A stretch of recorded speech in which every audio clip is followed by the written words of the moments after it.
Bonjour, c'est en sortie raquette dans les Vosges que j'introduis cette vidéo sur la suite de l'aménagement de Paimpont. Mais avant d'en voir plus sur Paimpont, voyons un peu comme notre nature est belle dans notre si belle région, qui sont les Vosges. Enfin non, les Vosges c'est le département, mais...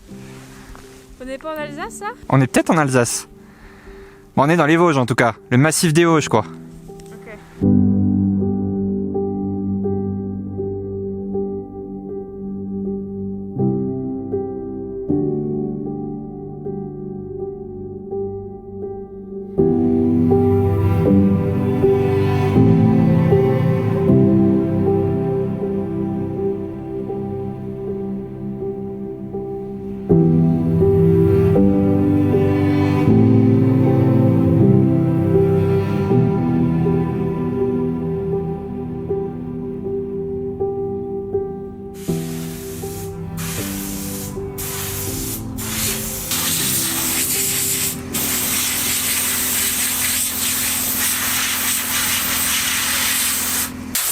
Qu'est-ce que tu fais? Je nettoie la poussière due au trou du lanterneau. Parce que quand Tété il a coupé le trou dans Paimpont pour poser le lanterneau, et ben ça a fait plein de poussière parce qu'en fait c'était pas de l'acier. C'est quoi? C'est de la fibre. La fibre de verre. De la fibre de verre. Et voilà, du coup ça fait plein de poussière blanche et ça sentait très mauvais, donc à mon avis ça doit pas être très bon pour la santé. Un Tété. Donc voilà, on nettoie.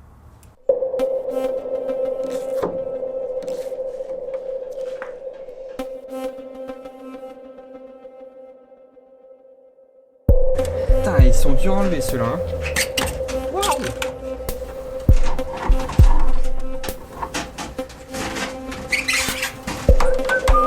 Hop là!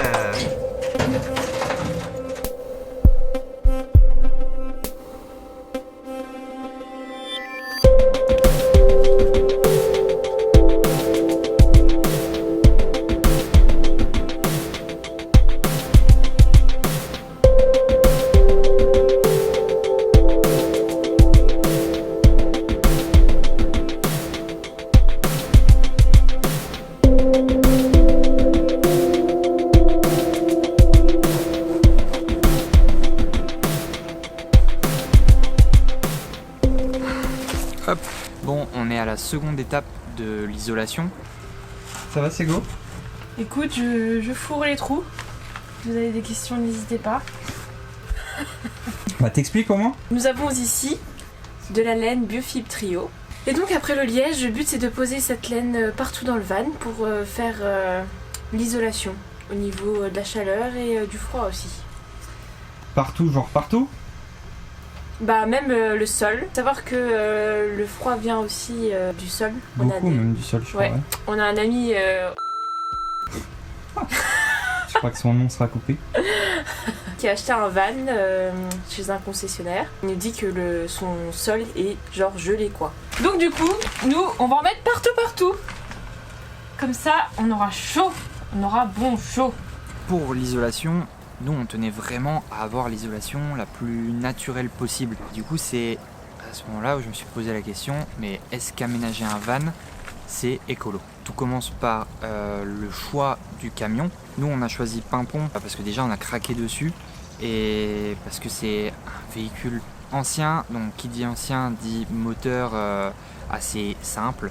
Même si moi en mécanique je suis zéro pour l'instant, mais au moins il n'y a pas plein d'électronique dedans qui pourrait nous embêter si jamais on avait des choses à réparer par nous-mêmes. Le deuxième avantage c'est que c'est un véhicule ancien mais qui a très peu de kilomètres. 69 000 km au compteur quand on l'a acheté. Et voilà, moi je trouverais ça dommage en fait de laisser pourrir le camion là alors qu'il a encore plein de kilomètres devant lui. Mais par contre le point négatif c'est que niveau consommation d'essence, parce que c'est un moteur essence 82 chevaux, ça va consommer beaucoup. Et c'est seulement après avoir acheté Paimpont qu'on s'est renseigné sur le bioéthanol, donc un mélange de carburant d'essence à 15% et 85% d'alcool ménager. Mais je crois que notre moteur ne peut pas rouler au bioéthanol, ou en tout cas il faudrait changer plein de choses pour que ce soit possible, parce que je crois que c'est beaucoup plus simple pour les moteurs des années 2000 et que les moteurs avant les années 2000, c'est beaucoup plus compliqué de les passer au bioéthanol. Mais en tout cas, si le sujet vous intéresse, je vous invite à aller voir la vidéo de Villebrequin parce que voilà, je trouve qu'il explique super bien ce que c'est et comment vous pouvez passer votre véhicule au bioéthanol. En tout cas, moi, ça me paraissait quand même pas trop mal, mais nous, sur Pimpon, c'est pas possible. Après avoir choisi le fourgon, on passe à l'aménagement.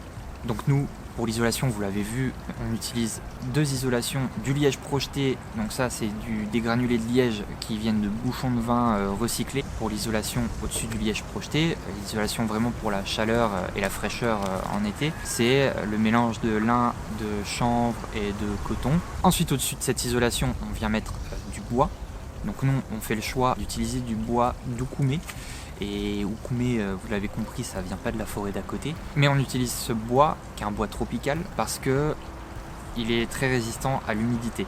Et ça pour nous c'est hyper important parce que dans un van il y a beaucoup de condensation. On ne se voyait pas utiliser du bois qui ne résistait pas du tout à l'humidité parce que ça peut créer des problèmes en fait par la suite.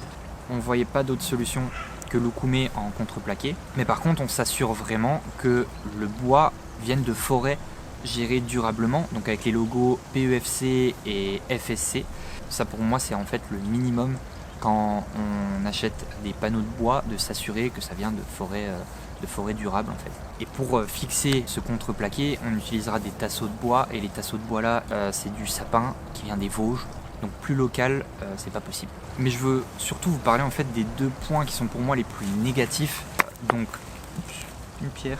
Forcément le gaz c'est pas écologique, mais nous on se voyait pas ne pas mettre de gaz dans le fourgon, au moins pour le chauffage et puis pour les plaques de cuisson, parce qu'on va vivre dedans et en hiver on aura besoin d'un petit peu de chauffage et puis de chauffe-eau, enfin, de chauffage pour l'eau.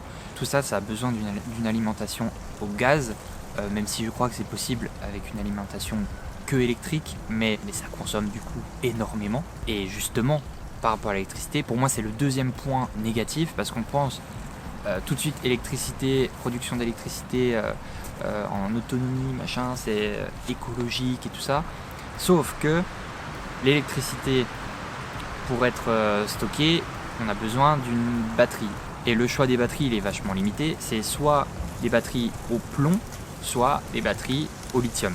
Nous, on fera le choix du lithium par rapport à la durée de vie, mais dans tous les cas, je crois qu'il n'y en a aucune qui l'emporte sur l'autre, que ce soit de l'extraction des minerais ou le recyclage.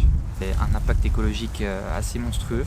Et voilà, là-dessus, pareil, on n'a pas vraiment le choix parce qu'on aura besoin d'électricité dans le fourgon, parce que c'est vraiment, en fait, c'est une petite maison qu'on est en train de créer.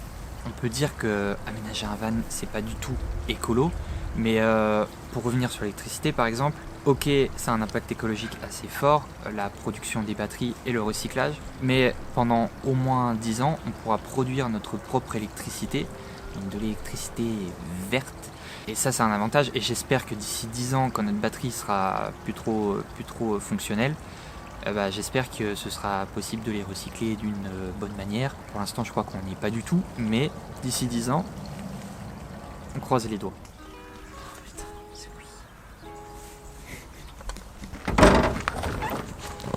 Bon, qu'est-ce qu'on a fait ? Moi pas grand chose, c'est toi qui as fait dernièrement. C'est vrai ça. Bon, j'ai fini de coller toute la structure là. On va mettre l'isolation et ensuite les plaques par au-dessus. Sego, elle a fini toute l'isolation ici. Une belle avancée. J'ai bien taffé, hein. Ouais. Pour conclure cette vidéo sur l'écologie et l'aménagement d'un van, bien évidemment, aménager un van, c'est pas un acte écologique. De toute façon, à partir du moment où il y a un humain sur Terre, c'est pas écologique quoi. Voilà, ça c'est une très belle parole. Par contre, on peut rendre un aménagement le plus écologique possible. En tout cas, faire attention aux produits qu'on achète, à l'aménagement qu'on fait en fait. Les produits qu'on utilise, comme je vous ai dit, le bois, d'où il vient, s'il vient de forêt durablement gérée. Gérée durablement, c'est pas durablement géré. Et voilà. J'ai pas fait là-bas où il y a des trous. Ouais. Là, sur les bords, j'ai mis quand même. C'est bien, laine. tu as raison. Ok. Sauf là-bas parce que tu m'as dit de pas en mettre pour le moment. C'est ça, hein? Oui, sur le côté là-bas parce que j'ai pas encore collé le tasseau. Ok. Et là, je finis tranquillement ça, c'est ça? Et puis là, j'en mets pas pour le moment. Parce que c'est pas fixé. Oui, attends un peu pour ça. Ok. Pour l'isolation, il faut bien penser à en mettre partout comme ça, dans tous les petits trous. Dans les renforts, tout ça. Voilà. Mais pas trop compressé, hein, c'est ça? Sinon quoi? En gros, l'air fait l'isolation. Donc si tu compresses trop, l'air ne peut pas s'agglutiner dans l'isolation et le principe d'isolation n'existe pas vraiment. Donc voilà. S'agglutiner, c'est le verbe? Je sais pas, agglutiner, c'est... Il y a des mots comme ça qui me sortent. L'air ne peut pas circuler. Peut-être que c'est mieux. L'air ne peut pas circuler dans l'isolation, ce qui fait que le principe d'isolation est moins efficace.